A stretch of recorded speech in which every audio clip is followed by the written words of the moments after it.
Hi, I'm going to read The Servant King out of the Jesus Storybook Bible. It's one of my favorite just illustrated Bibles to read. This one is based on the Last Supper from Mark chapter 14 and John chapters 13 and 14. It was Passover, the time when God's people remembered how God had rescued them from being slaves in Egypt. Every year they killed a lamb and ate it. The lamb died instead of us, they would say. But this Passover, God was getting ready for an even greater rescue. Jesus and his friends were having the Passover meal together in an upstairs room. But Jesus' friends were arguing. What about? They were arguing about stinky feet. Stinky feet? Yes, that's right, stinky feet. Now, that thing about feet back then was that people didn't wear shoes.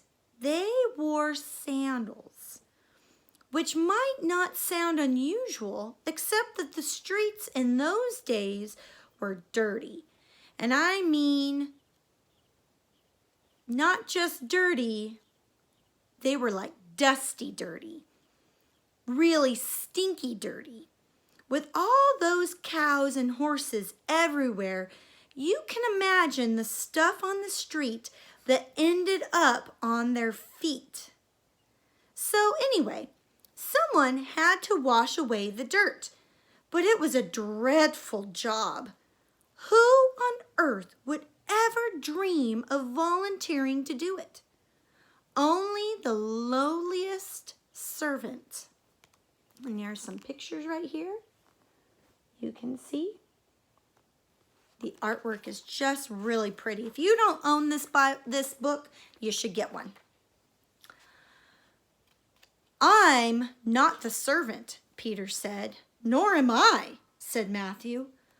Quietly, Jesus got up from the table, took off his robe, picked up a basin of water, knelt down, and started to wash his friends' feet. You can't, Peter said. He didn't understand about Jesus being the servant king. If you don't let me wash away the dirt, Peter, Jesus said, you can't be close to me. Jesus knew that what people needed most was to be clean on the inside. All the dirt on their feet was nothing compared to the sin inside their hearts. Then wash me, Lord, Peter said, tears filling his eyes. All of me. One by one, Jesus washed everyone's feet. I am doing this because I love you, Jesus explained. Do this for each other.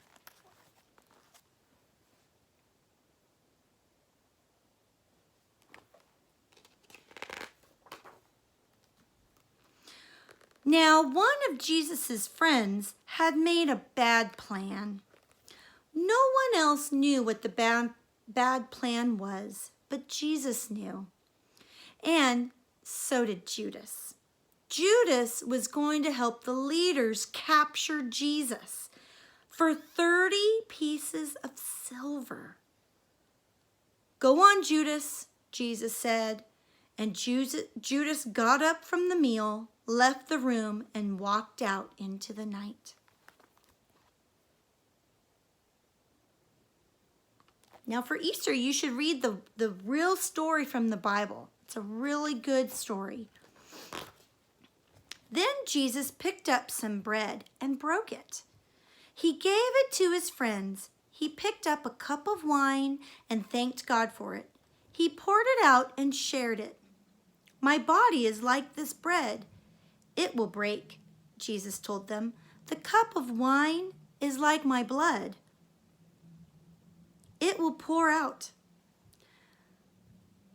But this is how God will rescue the whole world. My life will break, and God's broken world will mend. My heart will tear apart, and your hearts will heal. Just as the Passover lamb died, so now I will die instead of you. My blood will wash away all your sins, and you'll be clean on the inside in your hearts. So whenever you eat and drink, remember, Jesus said, I've rescued you. Jesus knew it was nearly time for him to leave the world and go back to God. I won't be with you long, he said. You are going to be very sad, but God's helper will come, and then you'll be filled up with a forever happiness that won't ever leave. So don't be afraid. You are my friends, and I love you. Then they sang their favorite song and walked up to their favorite place, an olive garden.